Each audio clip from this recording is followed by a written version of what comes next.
प्यारे दोस्तों, अस्सलाम वालेकुम। आप देख रहे हैं इरफानी नेटवर्क यूट्यूब चैनल और मैं हूं मोहम्मद इरफान झारखंड। दोस्तों, आज का वीडियो काफ़ी दर्दनाक है। आज का वीडियो दोस्तों काफ़ी इबरतनाक है। प्यारे दोस्तों, आज एक ऐसी वीडियो आपके सामने रखने वाले हैं जहां कब्रिस्तान के अंदर एक कुछ ऐसी माजरा पेश आता है दोस्तों, जिसको सुनकर यकीनन हम सबको इस पर सोचने और गौर करने की कोशिश करना चाहिए। प्यारे दोस्तों, शहर के एक सबसे बड़े रईस का इंतकाल हो जाता है और इंतकाल के बाद दोस्तों जब उसका जनाजा कब्रिस्तान ले जाया जाता है तो उलमाए कराम जो नमाज जनाजा पढ़ाने के लिए आए हुए होते हैं वो कुछ ऐसी चीज़ देखते हैं कि देखने के बाद नमाज जनाजा पढ़ाने से इनकार कर देते हैं। प्यारे दोस्तों, यूं तो हम लोगों ने कब्र में सांप के अजाब, दूसरे अजाब और दूसरे तरीके के बहुत सारे वाक़यात हकायत हम लोगों ने सुन रखा है, लेकिन दोस्तों आज का जो वाक़या है वो अपने आप में काफ़ी अलग है। तो दोस्तों, एक सनसनीखेज रोंगटे खड़े कर देने वाला वीडियो आपके सामने लेकर आए हैं।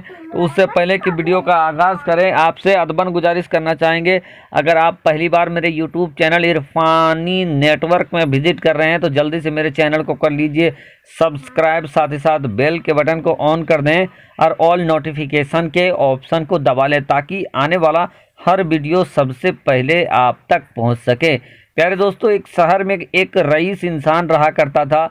अल्लाह तबारक व तआला ने उसे धन दौलत से नवाजा था, लेकिन दोस्तों साथ ही साथ वो इंसान को जिस तरीके से अल्लाह तबारक व तआला ने माल दौलत से नवाजा था उसी तरीके से वो गरीबों, मिस्कीनों, बेवाओं का ख्याल भी रखा करता था। वो अपनी कमाई में, अपने दौलत में गरीबों का भी हिस्सा जानता था और यही वजह था कि वो गरीबों को दिया करता था, मजलूमों को दिया करता था, बेसहारों को दिया करता था, बेवाओं को दिया करता था, यतीमों को दिया करता था।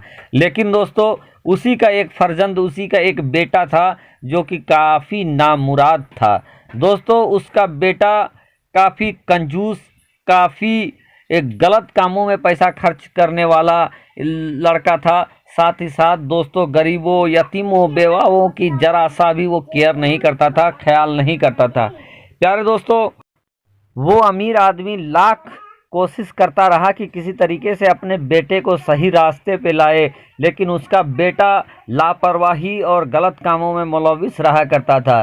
प्यारे दोस्तों, इसी चिंता और फिक्र की वजह से, सबब से एक दिन ऐसा भी वक्त आता है कि जब वो अमीर इंसान काफ़ी बीमार हो जाता है और जब बीमार हो जाता है दोस्तों तो उसको भर्ती कराया जाता है, हॉस्पिटल में एडमिट कराया जाता है। बड़े बड़े डॉक्टर, बड़े बड़े तवीब उसका इलाज करते हैं, लेकिन स्वास्थ्य में किसी तरीके का सुधार उस इंसान का नहीं होता है। अब उस इंसान को ऐसा लगने लगा कि अब वो चंद दिनों का ही वो मेहमान है। दोस्तों उस रईस इंसान ने अपने मुंशी को बुलाया और बुलाने के बाद ये बात कही, उसने कुछ तहरीर करवाया, कुछ लिखवाया उस मुंशी से और कहा कि ये जो मैं लिखा रहा हूँ अभी, इस लिखी हुई चीज़ को तुम अपने पास रखना और जब मेरा जनाजा कब्रिस्तान पहुँचे और उस वक्त कब्रिस्तान में तुम इस चिट्ठी को मेरे बेटे के हाथ में कर देना। बहरकैफ दोस्तों, उस रईस इंसान के उस मुंशी ने, जो उस रईस इंसान ने उसको लिखवाया, मरने से पहले उसने लिखा, अपने पास रख लिया हिफाजत के तौर पर। और उसके बाद उस रईस इंसान ने अपने बेटे को बुलवाया और बेटे के बुलवाने के बाद उससे बात किया और कहा, बेटा अब मेरा आखिरी घड़ी है, आखिरी दम है, लेकिन मेरी एक दिली ख्वाहिश है कि मैं जब इस दुनिया को छोड़कर चला जाऊं तो मेरा जो पुराना जो मोज़ा है, जिसको सौस भी कहते हैं, तो उस पुराने मोज़े को तुम मुझे पहना कर विदा करना और उसी के साथ मुझे दफन करना। अब दोस्तों अल्लाह की मर्ज़ी देखिए कि कुछ दिनों के बाद उस रईस इंसान का इस दुनिया फ़ानी से इंतकाल हो जाता है। वो हकीकी परवरदिगार से जा मिलता है। इधर दोस्तों उस रईस के बेटे को अपने बाप का आखिरी वसीयत याद था कि पुराने मोजे को पहना के विदा करना। अब इसको नहाया जाता है, गुस्ल दिया जाता है, पालकी पे रखा जाता है और कफन पहनाया जाता है। और कफन के साथ जैसा कि उसने कौल किया था, उसका बेटा उसका पुराना मोजा उसको पहना देता है और उसी हाल में कब्रिस्तान पहुंच जाता है जनाजे के लिए। अब जब जनाजा पहुंचता है, नमाज जनाजे की बारी आती है, लोगों का एक कसीर तादाद था, काफ़ी ज़्यादा भीड़ था वहाँ पर। दोस्तों उसी भीड़ में जब बारी आई नमाज जनाजा की, तो किसी तरीके से जो इमाम साहब थे उनको ये पता चल गया कि जो मैयत है, मैयत को मोजा पहनाया गया है। जब ये सुनना था कि इमाम साहब ने नमाज जनाजा पढ़ाने से इनकार कर दिया कि हम किसी भी हालत में इस तरीके से नमाज जनाजा नहीं पढ़ाएंगे, इनका मोजा खोलना पड़ेगा फिर हम नमाज जनाजा पढ़ाएंगे। यानी दोस्तों एक हमाहमी का आलम हो गया, काफ़ी बहस व मुबाहिसा भी चला। उसका बेटा, जो उस रईस इंसान का बेटा, अड़ गया कि नहीं, मेरे बाप का आखिरी वसीयत है और मैं इसी को पहनाते हुए आपको पढ़ाना होगा। लेकिन उलमाए कराम तो वही करेंगे जो अल्लाह के रसूल ने बताया है। तो बहर के दोस्तों उलमा बिल्कुल भी तैयार नहीं हुए। जब ये पूरा बहस चल रहा था तो वही उसके बाप का वो मुंशी जो खत उसके बाप ने लिखवाया था, वो खत लाकर उसके बेटे के हाथ में देता है।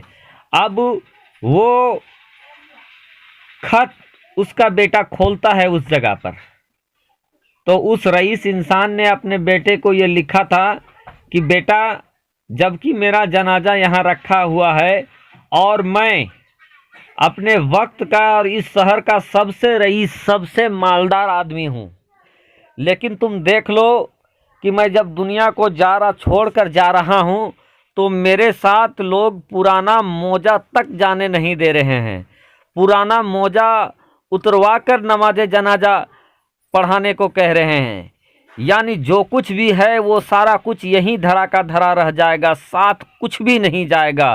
तो तुम भी बेटे पैसे के पीछे मत भागो, अल्लाह और अल्लाह के रसूल के जिक्र में रहो और जो पैसा है उसमें गरीबों का भी हक जानो, उसका भी ख्याल रखो।